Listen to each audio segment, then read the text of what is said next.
Akibat banjir bandang, puluhan sekolah di Kabupaten Tanjung Jabung Timur menerapkan pembelajaran daring. Akibat curah hujan tinggi, ketinggian air Sungai Batanghari masuk level siaga 1. Bawaslu Kabupaten Sorolangun melakukan pemetaan potensi kerawanan pemilih eksodus.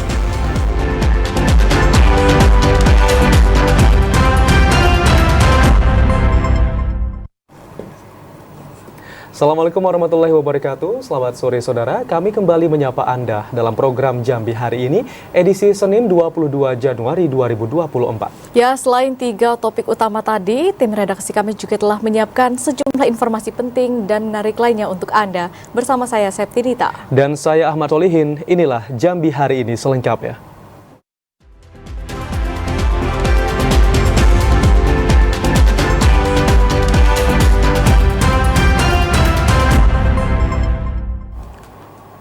Puluhan fasilitas pendidikan di 2 kecamatan dalam Kabupaten Tanjung Jabung Timur terdampak banjir. Akibatnya, kegiatan belajar mengajar dilakukan secara daring hingga batas waktu yang belum dapat ditentukan. Akibat luapan air Sungai Batanghari serta curah hujan yang cukup tinggi di Kabupaten Tanjung Jabung Timur membuat banjir semakin meluas. Banjir bandang ini menerjang 2 kecamatan, Berbak dan Rantau Rasau. Selain ribuan rumah warga, puluhan fasilitas pendidikan di 2 kecamatan juga turut terdampak banjir dengan ketinggian mencapai 55 cm. Sekretaris Daerah Kabupaten Tanjung Jabung Timur, Sapril, mengatakan proses belajar mengajar dilakukan secara daring hingga batas waktu yang belum dapat ditentukan karena luapan air yang tidak dapat diprediksi. Berdasarkan data yang dihimpun, terdapat 36 unit fasilitas pendidikan yang terdampak banjir, yakni 4 taman kanak-kanak, 11 sekolah dasar, 4 sekolah menengah pertama, 2 sekolah menengah atas, dan 15 sanggar kegiatan belajar atau SKB. Kita sudah arahkan juga tadi sekiranya mengkhawatirkan dan mengganggu atau menghambat aktivitas belajar mengajar di sekolah, kita sarankan tadi untuk menerapkan pembelajaran secara daring. Sebagai langkah awal membantu menanggulangi kerusakan yang terjadi di sekolah akibat banjir, Dinas Pendidikan Tanjung Jabung Timur meminta para kepala sekolah melaporkan secara berkala kerusakan yang terjadi akibat banjir. Kliva Patria, TVRI Jambi melaporkan. Ratusan rumah warga di 4 kecamatan dalam Kabupaten Kerinci masih terdampak banjir akibat meluapnya air Danau Kerinci. Guna meringankan korban banjir, Bayangkari Polsek Danau Kerinci menyalurkan bantuan kepada warga yang terdampak banjir. Memasuki pekan ketiga di bulan Januari, ratusan rumah di 4 kecamatan dan 20 desa di Kabupaten Kerinci masih digenangi banjir. Warga korban terdampak banjir masih memerlukan bantuan, terutama sembako dan obat-obatan. Hal ini membuat Bayangkari dari Polsek Danau Kerinci, Polres Kerinci, bergerak untuk memberikan bantuan kepada warga yang terdampak banjir. Menggunakan perahu tradisional, Bayangkari bersama personil Polsek Danau Kerinci mendatangi dan memberikan bantuan sembako ke rumah-rumah warga korban banjir. Kapolsek Danau Kerinci AKP Eimardi Siswoyo mengatakan, kegiatan ini merupakan bentuk kepedulian Polri kepada masyarakat terdampak banjir. Pagi ini kita dari Polsek Danau Kerinci beserta dengan Bayangkari Polsek Danau Kerinci dan dibantu dari tenaga kesehatan Puskesmas Sanggaran Agung, kita melaksanakan kegiatan Bayangkari Peduli beserta untuk pengecekan kesehatan bagi warga yang terdampak banjir di Desa Kota Peteng. Selain merendam ratusan rumah warga akibat luapan air Danau Kerinci, banjir dengan ketinggian hingga 1 meter juga merendam sejumlah jalan utama di sekeliling Danau Kerinci dan melumpuhkan akses transportasi warga untuk menuju pusat kota. Ilwan, TVRI Jambi melaporkan. Sementara itu, ratusan warga di Kelurahan Penyengat Olak, Kecamatan Jambi Luar Kota, Kabupaten Muaro Jambi membutuhkan air bersih untuk minum dan memasak. Kondisi ini disebabkan sumur warga sudah terendam banjir dan airnya tidak dapat dimanfaatkan. Banjir yang merendam Kelurahan Penyengat Olak, Kecamatan Jambi Luar Kota, Kabupaten Muaro Jambi, membuat warga kekurangan air bersih. Sejumlah warga di desa tersebut harus rela mengantri hanya untuk mendapatkan kebutuhan air bersih. Warga terpaksa menggunakan air banjir untuk kebutuhan sehari-hari, lantaran kurangnya pasokan air bersih karena air sumur yang biasa digunakan sudah terendam banjir. Salah seorang warga, Siage, mengatakan, warga berharap pemerintah Kabupaten Muaro Jambi dapat memberikan bantuan air bersih kepada warga, sehingga biaya kebutuhan warga untuk membeli air bisa dialihkan untuk kebutuhan lainnya. Ashar, TVRI Jambi melaporkan. Banjir yang melanda Kabupaten Batanghari saat ini sudah menggenangi sejumlah akses jalan, salah satunya di ruas jalan AMD Muara Bulian. Arus banjir yang cukup deras membuat pengendara roda 2 kesulitan untuk melintas. Saat ini banjir sudah mulai merendam akses jalan AMD di Kecamatan Muara Bulian, Kabupaten Batanghari, yang merupakan salah satu jalur alternatif dan banyak dilalui pengendara baik roda 2 maupun 4. Bahkan tidak sedikit pengendara yang mencoba nekat untuk menerobos genangan banjir dengan ketinggian mencapai 80 cm hingga 1 meter itu. Beberapa pengendara roda 2 nyaris terjatuh dan kendaraannya mogok akibat arus banjir begitu deras. Beruntung berkat kecekatan dari warga yang tengah mengatur arus lalu lintas di lokasi banjir mampu menolong para pengendara yang terjebak banjir tersebut. Ruas jalan AMD ini selalu menjadi titik lokasi langganan banjir jika luapan air sungai mengalami peningkatan signifikan. Tadi tuh mau lewat, ternyata arus yang pas di tengah-tengah tuh harusnya lebih deras dari yang di awal. Terus ada mobil juga, jadi sempat oleng, jadi jatuh. Saya dari Telanai, dari kota Jambi, mau ke Sungai Rengas. Biasanya kan saya lewat yang jauh, karena mutar jauh, jadi saya lewat sini biar dekat. Sore ini kan sampai malam biasanya mengamankan mobil yang lewat, motor kan takutnya masuk jurang atau tenggelam kan. Langsung baru 3 hari 2 harian lah. Warga juga berharap untuk sementara waktu pengendara dapat menghindari atau tidak melalui jalan sekitar yang saat ini terendam banjir dan terus mengalami peningkatan. Ade Juniawan, TVRI Jambi melaporkan. Masih tingginya intensitas hujan di Provinsi Jambi membuat debit Sungai Batanghari terus mengalami kenaikan. Ketinggian air sungai saat ini mencapai 14,85 meter dan masuk level siaga 1. Akibat tingginya intensitas curah hujan di Provinsi Jambi, membuat debit Sungai Batanghari terus mengalami kenaikan, mencapai 14,85 meter dari dasar sungai. Penjaga pintu air Kasang Kota Jambi Syahrudin mengatakan, Sungai Batanghari saat ini memasuki status siaga 1. Hal ini disebabkan karena air laut dan air sungai di daerah hulu masih mengalami pasang. Syahrudin juga menambahkan status siaga 1 ini harus diwaspadai. Pasalnya, ketinggian sungai sudah jauh di atas normal, yakni 9 meter dari dasar sungai. Masyarakat diminta waspada karena dikhawatirkan air sungai akan semakin tinggi dan masuk ke dalam rumah warga. Sungai Batanghari saat ini masih bertahan itu. Masih bertahan bang ya? Ya. Di berapa ketinggiannya bang? 14,85. Untuk statusnya sendiri bang? Statusnya ini sudah siaga 1 nih. Oh sudah siaga 1 bang. Mungkin dengan ketinggian yang siaga 1 ini dampaknya apa bang? Atau yang dikhawatirkan? Ya nampaknya gitu tuh beritahu itu kabar ini yang mana daerah rawan banjir terlebih dulu ngunci lah itu.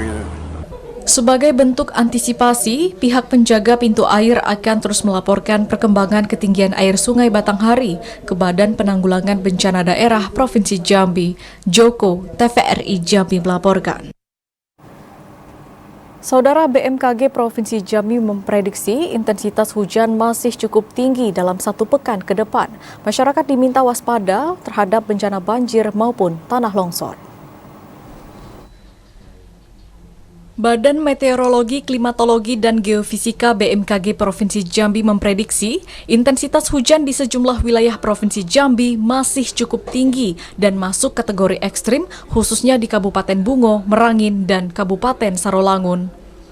Kepala BMKG Provinsi Jambi Ibnu Sulistyo mengatakan, hujan lebat disertai angin kencang di 3 wilayah tersebut terjadi hingga 22 Januari mendatang. Kondisi itu disebabkan adanya bibit siklon tropis atau kumpulan udara yang bergerak cepat dan membentuk hujan lebat.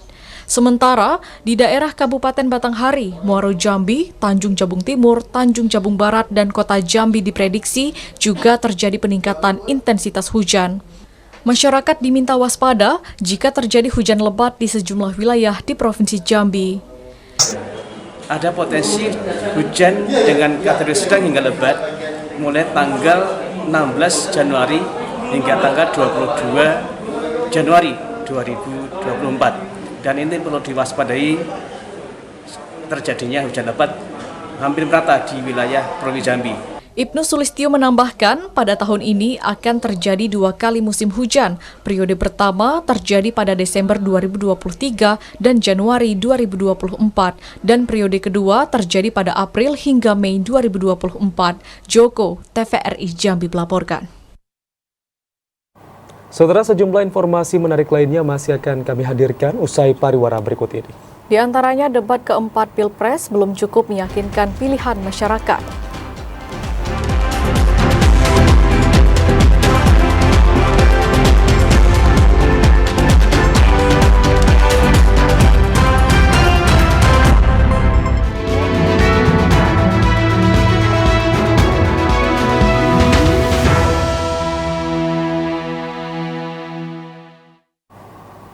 Anda bergabung bersama kami dalam segmen menuju pemilu 2024. Saudara, Cawapres nomor urut 1 Muhaimin Iskandar akan memastikan pembangunan nasional dan kebijakan nasional berpijak pada keadilan. Pernyataan itu diutarakan Muhaimin Iskandar pada debat Cawapres yang digelar pada Minggu malam. Pertama akan diberikan kepada calon wakil presiden nomor urut 1. Hadirin saudara sekalian setanah air yang saya cintai. Dengan kesadaran ini, maka kita harus kembali bahwa pembangunan nasional, bahwa kebijakan nasional harus berpijak kepada yang namanya keadilan. Keadilan iklim, keadilan ekologi, keadilan antar generasi, keadilan agraria, dan tentu keadilan sosial. Saudara-saudara sekalian, rakyat harus dilibatkan, rakyat tidak boleh ditinggal karena pemilik negeri ini rakyat, pemerintah hanyalah pelaksana dari pemilik negeri ini. Oleh karena itu, desa harus menjadi titik tumpu pembangunan. Petani, nelayan, peternak, masyarakat adat harus menjadi bagian utama dari program pengadaan pangan nasional. Reforma agraria harus menjadi kepastian distribusi lahan bagi para petani kita. Selanjutnya, KB. Sementara itu, Saudara, Cawapres nomor urut 2 Gibran Rakabuming Raka memastikan 19 juta lapangan pekerjaan baru akan tersedia jika agenda hilirisasi, pemerataan pembangunan, transisi menuju energi hijau, ekonomi kreatif, dan UMKM terus dilanjutkan. Pernyataan itu diutarakan Gibran Rakabuming Raka pada debat Cawapres yang digelar pada Minggu malam. Selanjutnya, kami persilakan calon wakil presiden nomor urut 2. Bapak Ibu yang saya hormati, teman-teman sesama anak muda, jika agenda hilirisasi, pemerataan pembangunan, transisi menuju energi hijau, ekonomi kreatif, UMKM bisa kita kawal, insya Allah akan terbuka 19 juta lapangan pekerjaan untuk generasi muda dan kaum perempuan. 5 juta diantaranya adalah green jobs. Green jobs ini adalah peluang kerja di bidang kelestarian lingkungan. Green jobs ini adalah tren peluang kerja masa kini dan masa depan. Untuk mendorong kesejahteraan petani, akan kita dorong terus ketersediaan pupuk dan bibit yang mudah dan murah. Untuk menjaga stabilitas harga pangan, akan kita optimalkan peran dari TPID, ID Food, Bulog, dan Badan Pangan. Sementara itu, pada debat yang digelar pada malam tadi, Cawapres nomor urut 3 Mahfud MD memastikan program Petani Bangga Bertani dan di Laut Jaya Nelayan Sejahtera akan dilakukan sebagai wujud menjaga kelestarian alam. Selanjutnya kami akan persilakan calon wakil presiden nomor urut 3. Pada 16 Juni 2011, Sebagai Ketua MK, saya sudah mengatakan apa-apa yang diperlukan untuk ini. Saya membuat vonis tanggal 16 Juni bahwa sumber alam itu untuk memihak rakyat ukurannya ada 4. 1. Pemanfaatan, 2. Pemerataan, 3. Partisipasi masyarakat, dan kemudian juga penghormatan terhadap hak-hak yang diwariskan secara luhur kita. Kami akan gunakan 4 tolok ukur itu. Tetapi saya tidak melihat pemerintah melakukan langkah-langkah apa sih yang diperlukan ini untuk menjaga kelestarian lingkungan alam kita. Maka punya program petani bangga bertani di Laut Jaya, nelayan sejahtera. Adu gagasan para calon wakil presiden pada debat Capres tahap keempat yang berlangsung Minggu malam menjadi referensi pemilih untuk memantapkan pilihannya. Debat calon presiden dan wakil presiden tahap keempat telah selesai digelar tadi malam. Debat yang menampilkan 3 cawapres, yakni nomor urut 1 Muhaimin Iskandar, nomor urut 2 Gibran Rakabuming Raka, serta cawapres nomor urut 3 Mahfud MD, menjadi perhatian bagi para calon pemilih untuk menentukan pilihannya pada hari pencoblosan 14 Februari 2024 mendatang. Salah seorang warga, Najib, mengatakan pelaksanaan debat terakhir bagi cawapres memang ditunggu jauh-jauh hari. Dengan menyaksikan penyampaian argumen tentang tema debat yang telah ditentukan Komisi Pemilihan Umum, yakni pembangunan berkelanjutan, sumber daya alam, lingkungan hidup, kemudian tentang energi, pangan, agraria, masyarakat adat, dan desa. Telah menambah keyakinan untuk memilih pemimpin bangsa 5 tahun ke depan.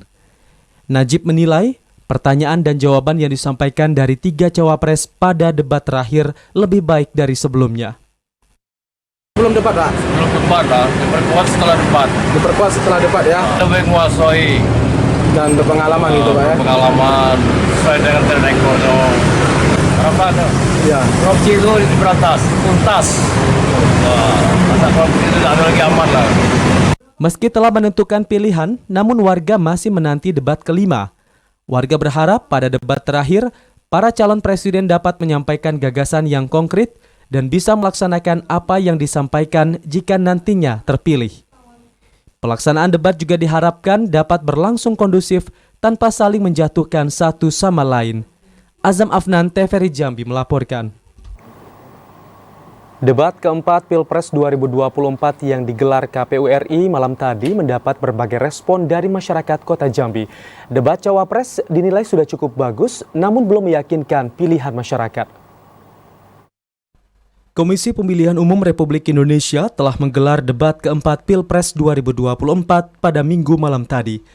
Debat yang disiarkan melalui televisi nasional itu banyak disaksikan masyarakat di Indonesia. Debat kali ini menjadi debat kedua bagi calon wakil presiden Muhaimin Iskandar, Gibran Rakabuming Raka, dan Mahfud MD. Mereka beradu ide dan gagasan sesuai dengan tema yang ditentukan, yakni sumber daya alam, pangan, agraria, lingkungan hidup, dan masyarakat adat. Salah seorang warga Kota Jambi, Limin, yang turut menyaksikan debat keempat Pilpres 2024 mengatakan, debat Cawapres sudah cukup bagus karena mengedepankan perekonomian masyarakat. Meski demikian, debat kedua bagi Cawapres itu belum cukup meyakinkan sebagian masyarakat untuk menentukan pilihan. Sementara dia tuh bagus kalau debat itu untuk memajukan ekonomi rakyat, sudah itu untuk memajukan kualitas pendidikan, sudah itu pokoknya untuk memajukan kita uang kebelanjaan uang. Ya, keperluan kita untuk sehari-hari ini, dan juga mungkin bisa siapa yang jadi mungkin harga kalau bisa diturun-turunkan macam itu. Mungkin dari tanggapan debat semalam itu gimana, Mbak? Kalau untuk saya pribadi sih saya belum bisa menentukan pilihan ya setelah nonton debat itu. Kayaknya masih harus nunggu putaran satu kali lagi deh. Putaran satu kali lagi ya. Mungkin dari poin-poin semalam itu yang disampaikan menyentuh nggak, Mbak, dengan kita, Mbak? Kalau menurut saya dari semua wapres masih kurang menyentuh sih, masih kurang dapat gregetnya. Masyarakat berharap siapapun presiden yang terpilih nanti dapat memberikan yang terbaik, kemudian menepati janji dan menjalankan visi misi yang menyejahterakan masyarakat. Joko, TVRI Jambi melaporkan. Debat tahap kedua calon wakil presiden 2024 yang diselenggarakan KPU RI pada malam tadi mendapat berbagai respon dari masyarakat. Salah satunya masyarakat Kota Jambi yang menilai debat tahap kedua Cawapres banyak melewatkan pembahasan isu strategis dan mendesak. Debat tahap kedua calon wakil presiden Republik Indonesia yang digelar oleh KPU Republik Indonesia telah berlangsung pada Minggu malam. Namun debat yang mengangkat tema pembangunan berkelanjutan, sumber daya alam, lingkungan hidup, energi, pangan, agraria, dan masyarakat adat serta desa dinilai melewatkan sejumlah isu strategis dan mendesak. Salah seorang masyarakat di Kota Jambi, Suhartoni, mengatakan debat Cawapres tahap kedua mengangkat tema yang strategis, namun para Cawapres diberikan waktu yang terbatas dalam menyampaikan argumen. Selain itu, banyak isu strategis yang luput dalam pembahasan para Cawapres. Setelah saya nonton debat Cawapres Presiden malam tadi, saya rasa kurang berkualitas begitu. Dikarenakan apa, Pak? Pertama, waktu yang diberikan oleh KPU terlalu singkat. Jadi, dalam penyampaian misi dan visinya terbatas gitu. Suhartoni berharap siapapun capres yang nantinya terpilih akan membawa Indonesia lebih maju. Yogi Ramadhani, TVRI Jambi melaporkan.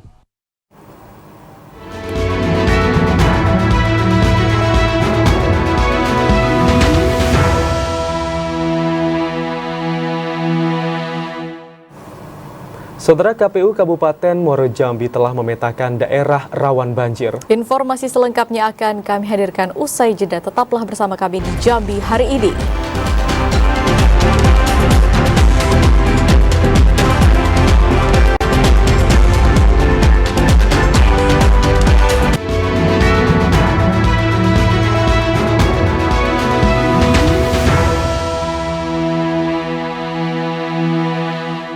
Anda kembali bergabung bersama kami dalam segmen menuju pemilu 2024.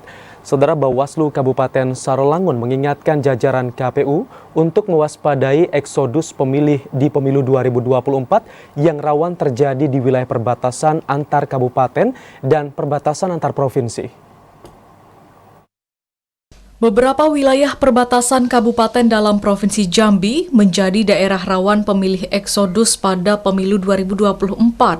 Wilayah tersebut yakni perbatasan antara Kecamatan Batin 8 dengan Kecamatan Pamenang, Kabupaten Merangin.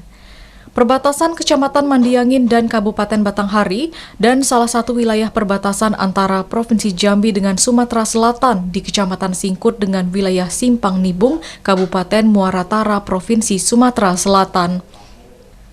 Ketua Badan Pengawas Pemilu Bawaslu Kabupaten Sarolangun Mudrika mengatakan, Kabupaten Sarolangun memiliki batasan wilayah yang menjadi titik fokus serta perhatian semua pihak guna mengantisipasi potensi eksodus pemilih di tanggal 14 Februari 2024 mendatang. Bawaslu sudah melakukan pemetaan terhadap potensi kerawanan yang bisa saja muncul di tempat pemungutan suara. Pemetaan kerawanan ini menjadi salah satu cara jajaran Bawaslu untuk mencegah terjadinya potensi pelanggaran dan kecurangan di TPS. Masalah potensi eksodus ini atau mobilisasi massa pada hari H nanti kami sudah mengantisipasi ini di daerah perbatasan. Biasanya menggunakan identitas orang lain. Itu biasanya. Misalnya sebenarnya dia orang Muratara misal. Nah, ternyata dia menggunakan KTP orang kita Sarolangun dan lain. Proses penyelesaian masalah pemilih di wilayah perbatasan selalu menjadi kendala di setiap pemutakhiran data pemilih. KTP elektronik akan menjadi syarat utama guna mengantisipasi eksodus pemilih di perbatasan. Edi Kusnadi, TVRI Jambi melaporkan. Bawaslu Kota Jambi telah mengeluarkan 2 rekomendasi kepada KPU di awal Januari tahun 2024. Rekomendasi tersebut terkait penertiban alat peraga kampanye atau APK maupun bahan kampanye yang melanggar aturan dan juga tentang sortir dan pelipatan surat suara. Selama awal Januari 2024, Bawaslu Kota Jambi telah mengeluarkan 2 rekomendasi yang harus ditindaklanjuti oleh KPU Kota Jambi. Rekomendasi pertama terkait dengan 5.000 lebih alat peraga kampanye atau APK yang dipasang di tempat terlarang agar ditertibkan. APK tersebut tersebar di 11 kecamatan dalam kota Jambi, baik APK Pileg maupun Pilpres, dengan harapan partai politik peserta pemilu juga ikut menertibkan secara mandiri. Rekomendasi kedua yakni tentang proses sortir lipat surat suara yang dilakukan oleh petugas tidak sesuai prosedur karena ada yang langsung melipat tanpa disortir terlebih dahulu. Ketua Bawaslu Kota Jambi Johan Wahyudi mengatakan rekomendasi yang dikeluarkan telah melalui tahap klarifikasi dan kajian sehingga wajib ditindaklanjuti oleh KPU. Kita kemarin ada 2 kali penertiban, yang tahap pertama itu di setiap kecamatan dan tahap kedua ini di jalan protokol. Mana sudah kita tertibkan. Yang paling banyak itu dipasang di tempat terlarang seperti fasilitas pemerintah, puskesmas, sekolah. Nah, di jalan-jalan protokol juga banyak kita lihat, di pohon, di tiang listrik. Sementara, anggota KPU Kota Jambi Ibnu Arafah menjelaskan penertiban dan penindakan pemasangan alat peraga kampanye atau APK yang membahayakan dan tidak sesuai aturan merupakan wewenang Bawaslu dan pemerintah daerah.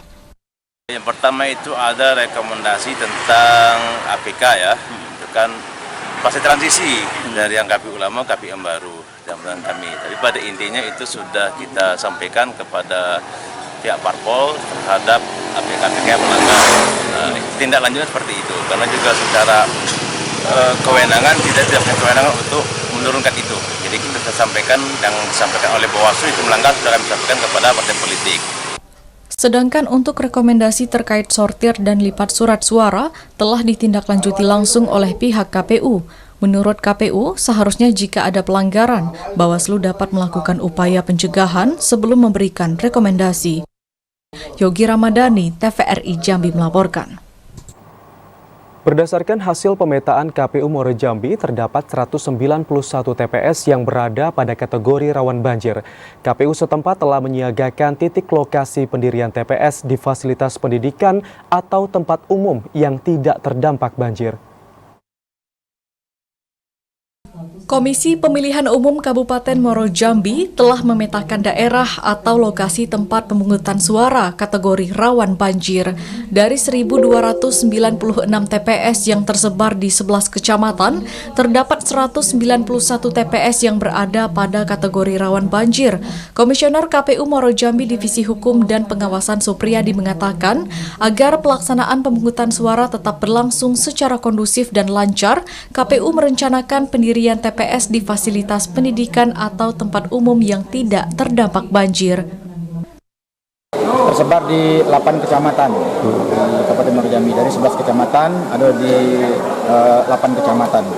Yang paling banyak itu ada di kecamatan Seternan, kemudian Jaluko, dan di Kumpe. Meski terdapat rencana pemindahan tempat pemungutan suara pada 14 Februari mendatang, KPU berharap tingkat partisipasi pemilih tetap tinggi. Hingga kini, KPU terus melakukan koordinasi bersama BPBD daerah setempat terkait perkembangan desa yang terdampak banjir luapan Sungai Batanghari. Azam Afnan, TVRI Jambi melaporkan. Layanan pindah memilih masih diberikan pihak penyelenggara pemilu hingga 7 Februari 2024 mendatang, namun hanya untuk 4 kategori, yakni bertugas di tempat lain saat hari pencoblosan, tertimpa bencana alam, dirawat di rumah sakit, dan menjadi tahanan. Pengurusan pindah memilih atau pindah tempat pemungutan suara telah ditutup pada 15 Januari lalu. Meski begitu, ada beberapa kategori syarat pindah memilih atau pindah TPS dengan batas akhir kepengurusannya dapat dilakukan hingga 7 Februari 2024 mendatang. KPU masih memberikan kesempatan bagi pemilih pada pemilu 2024 dengan kondisi-kondisi tertentu yang memenuhi syarat hingga 7 hari menjelang pemungutan suara. 4 kategori atau kondisi tersebut, yakni pertama bertugas di tempat lain pada saat hari pemungutan suara, kedua menjalani rawat inap di fasilitas pelayanan kesehatan atau mendampingi pasien rawat inap, ketiga tertimpa bencana alam, dan keempat menjadi tahanan di rutan atau lapas. Anggota Bawaslu Provinsi Jambi Indra Tritusian mengimbau seluruh masyarakat untuk memanfaatkan layanan pindah milih agar target partisipasi pemilih pada pemilu 2024 yang telah ditetapkan oleh KPU tercapai. Ya, jadi catatan sejauh ini masyarakat harus aktif karena pemilih di PTB ini memang dituntut kepada masyarakat untuk aktif. Artinya masyarakat yang melakukan pelaporan bahwa dia masuk dalam DPTB. Kalau KPU cuma mensosialisasikan, artinya mengimbau kepada masyarakat. Nah, dalam pasca putusan MK itu kan ada H-7. Itu pun dibatasi, ada 4 kategori ya. 4 kategori. Kalau yang tugas belajar tidak termasuk, kalau tidak salah tidak termasuk dalam H-7 itu. Syarat pengajuan pindah memilih, pendaftar harus membawa KTP dan KK ditambah surat keterangan sesuai dengan kategori pindah memilih. Pengurusan pindah memilih dapat dilakukan dengan datang langsung ke PPS, PPK, atau ke KPU tingkat Kabupaten Kota. Yogi Ramadhani, TVRI Jambi melaporkan.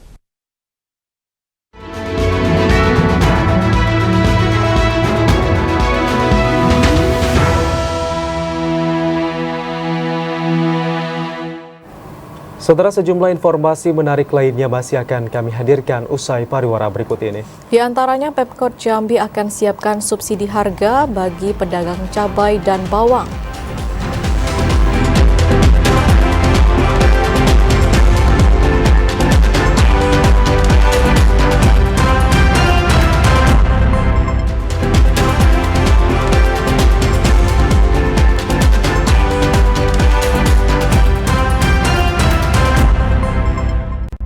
Terima kasih saudara, Anda masih bersama kami di Jambi hari ini.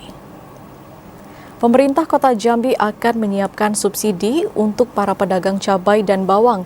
Hal ini bertujuan untuk menjaga stabilitas harga bahan pokok serta mengantisipasi inflasi.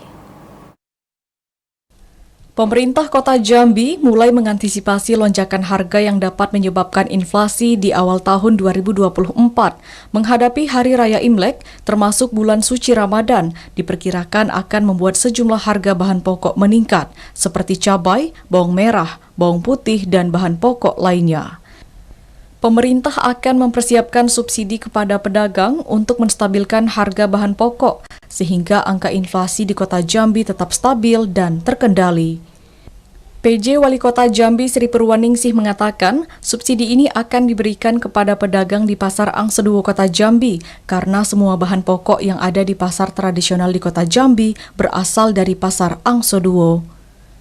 Tadi kami minta supaya para pedagang ini tahu persis bagaimana peran pemerintah dalam konteks pengendalian inflasi, khususnya pengendalian harga cabai di Kota Jambi ini.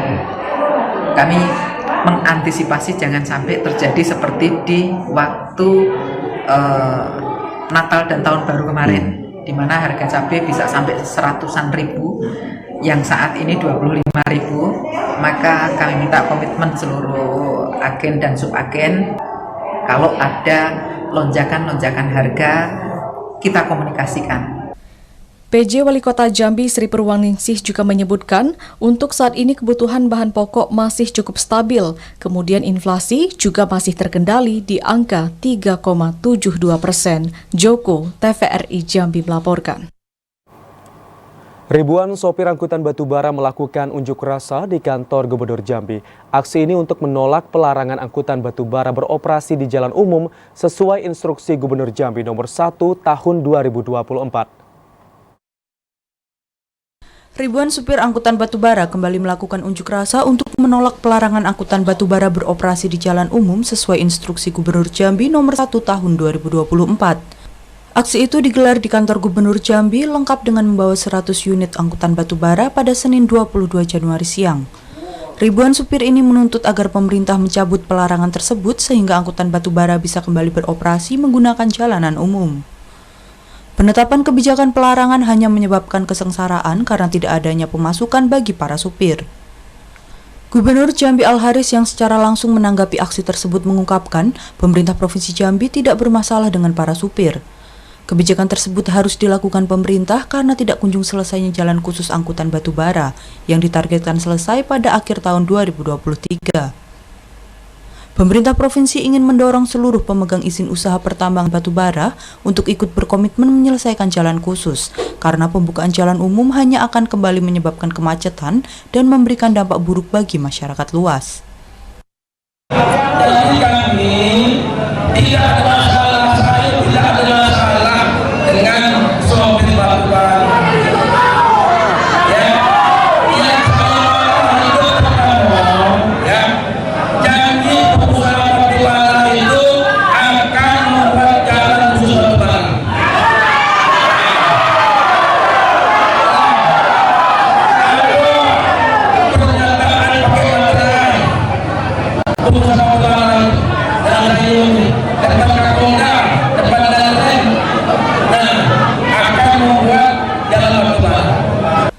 Aksi demo ratusan supir angkutan batu bara mendapatkan pengamanan ketat dari pihak kepolisian dan Satpol PP. Randy Arta, TVRI Jambi melaporkan. Usai melakukan audiensi dengan Gubernur Jambi, sopir truk angkutan batubara yang tidak terima dengan keputusan Gubernur Jambi melakukan aksi lempar batu yang membuat kaca jendela kantor gubernur menjadi pecah. Unjuk rasa sopir angkutan batubara Senin siang di kantor Gubernur Jambi berujung ricuh. Aksi lempar batu terjadi mengakibatkan sejumlah kaca dan beberapa fasilitas lainnya mengalami kerusakan parah. Kericuhan terjadi setelah peserta aksi melakukan audiensi dengan Gubernur Jambi. Para sopir tidak terima dengan keputusan Gubernur Jambi Al-Haris yang masih tetap menutup aktivitas batubara jalur darat. Para sopir truk yang tidak terima dengan keputusan itu langsung melempari kantor Gubernur Jambi, sehingga kaca jendela ruang Gubernur Jambi dan Wakil Gubernur Jambi menjadi rusak.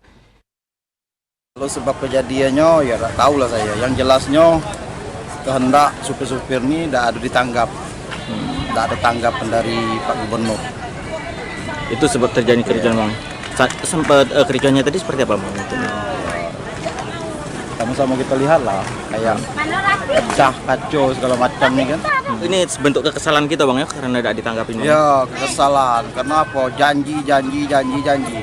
Jadi katakannya hauling untuk langsir, ternyata tidak berjalan. Dikasih ongkos, ya tidak, maksudnya tidak puas lah. Di luar target jadinya. Selain itu, para sopir juga sempat menutup akses jalan di Simpang 4 Bank Indonesia. Hal ini membuat kemacetan panjang terjadi di kawasan tersebut.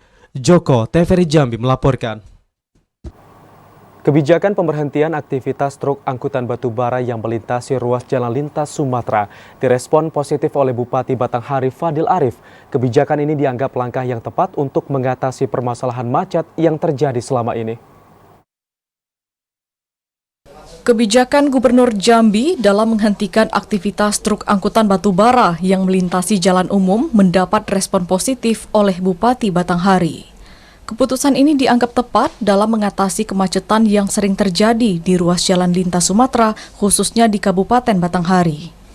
Bupati Batanghari Muhammad Fadil Arif mendukung rencana pengalihan pengangkutan hasil tambang dari jalur darat dan dilanjutkan melalui jalur sungai di beberapa titik, salah satunya yang berada di Desa Tenam, Kecamatan Muara Bulian. Diharapkan proses perizinan operasional pelabuhan dapat terselesaikan dan dapat segera dioperasikan. Setuju ya dengan kebijakan Pak Gubernur, karena memang ada dampak ekonomi pertambahannya, tapi ada juga dampak penurunan ekonomi terhadap macetnya jalan akibat angkutan batubara tadi.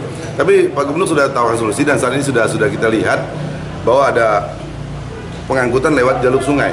Dan kita harapkan pelabuhan terdekat, ini saat ini ada 2 yang sedang diproses perizinan untuk membuat pelabuhan lagi supaya batubara yang di Kabupaten Batanghari melalui sungai. Bupati Batanghari juga meminta Gubernur Jambi terkait pengangkutan dari wilayah hulu seperti Sarolangun maupun Tebo tidak lagi melewati Batanghari sehingga pengangkutannya dapat dialihkan melalui wilayah Sumatera Barat. Adi Juniawan, TVRI Jambi melaporkan. Jaksa Kejati Jambi menyatakan berkas perkara korupsi pembelian aset PT Mendahara Agrojaya Industri di PTPN 6 dinyatakan lengkap. Penyidik akan menyerahkan barang bukti dan tersangka sebelum dilimpahkan ke Pengadilan Negeri Jambi. Berkas perkara korupsi pembelian aset PT Mendahara Agrojaya Industri di PTPN 6 dinyatakan lengkap.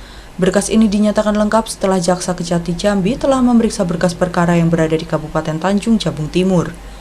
Kasih Penkum Kejati Jambi Leksi Fatarani mengatakan, setelah dinyatakan lengkap, penyidik Polda Jambi diminta segera menyerahkan barang bukti dan 5 orang tersangka berinisial IS, NP, A, MA, dan NW. Nantinya barang bukti dan tersangka akan segera dilimpahkan ke Pengadilan Negeri Jambi untuk segera dipersidangkan. Hari ini kami informasikan bahwa untuk kasus korupsi markup pembelian PT Mendahara Agrojaya Industri alias PT Maji oleh PT PTPN yang disidik oleh Polda Jambi sudah kita nyatakan lengkap atau P21, dan perkara tersebut terdapat 5 orang tersangka. Salah satunya adalah mantan direktur PTP yang lama, dan lainnya mungkin kami hanya bisa menyampaikan inisial yaitu NP, terus A, MA, dan NB. Sebelumnya pada perkara ini penyidik Polda Jambi menduga ada markup atas akuisisi PT Mendahara Agrojaya Industri sebesar 146 miliar rupiah dengan luasan lahan sekitar 3.000 hektar. Namun dalam transaksi tersebut PTPN hanya membayar 50 miliar rupiah sehingga diduga terjadi kerugian negara sebesar 72 miliar rupiah. Azhar, TVRI Jambi melaporkan. Kerusakan jalan dan minimnya penerangan jalan di Kecamatan Betara dan Bram Itam, Kabupaten Tanjung Jabung Barat sering menyebabkan kecelakaan. Warga berharap kondisi ini menjadi perhatian pemerintah melalui instansi terkait. Kepala Desa Muntialo, Kecamatan Betara, Kabupaten Tanjung Jabung Barat, M. Nasir berharap peningkatan sarana prasarana infrastruktur lampu penerangan jalan umum harus menjadi perhatian pengelola jalan nasional mulai dari batas antara Kabupaten Tanjung Jabung Timur dan Tanjung Jabung Barat, khususnya yang berada di Desa Muntialo. Dalam 1 pekan terakhir, telah terjadi 3 kali kecelakaan fatal. Bahkan salah seorang perangkat desa Muntialo harus dirujuk ke rumah sakit di kota Jambi akibat luka pendarahan di kepala. Rendahnya permukaan sepadan dari badan jalan juga menyebabkan banyak kendaraan khususnya tonase besar terbalik hingga nyaris menimpa rumah yang berada di pinggiran. Sementara, di beberapa titik badan jalan juga banyak mengalami kerusakan, mulai dari memasuki Kecamatan Bram Hitam, Parit 4 Simpang Teluk Nilau, Sungai Saren, dan Pembengis yang berbatasan langsung dengan kota Kuala Tungkal. Didi Haryadi, TVRI Jambi melaporkan. Dan saudara, informasi tadi sekaligus menutup perjumpaan kita di Jambi hari ini. Terima kasih atas perhatian dan kebersamaan Anda. Saya Septinita. Dan saya Ahmad Solihin bersama kerabat kerja yang bertugas pamit undur diri. Wassalamualaikum warahmatullahi wabarakatuh dan sampai jumpa.